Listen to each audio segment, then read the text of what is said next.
Бүгін Астанада күрес түрлерінен Рио-де-Жанейро олимпиадасына іріктеу турнирі басталды. Азия құрлығының балуандары арасындағы бәсекеге 30 елдің білекті қыз-жігіттері қатысуда.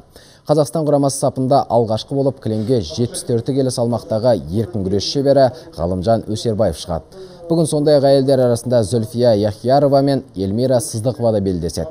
Грек-рим күресіндегі жарыста 85 келідегі Азамат Құстыбаев бастайды. Маңызда халықаралық сайысқа біріккен күрес әлемінің президенті Ненад Лалевич те арнайы келді.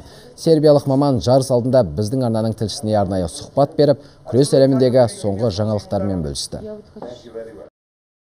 Қазір олимпиаданың жолдамасына әлем бойынша 10.500 балуан таласуда. Солардың арасынан әр салмақта 20 спортшы ғана олимпиада ойындарына қатыса алады. Ал 2020 жылғы Токио олимпиадасында әр салмақтан тек 16 балуан ғана белдесетін болады.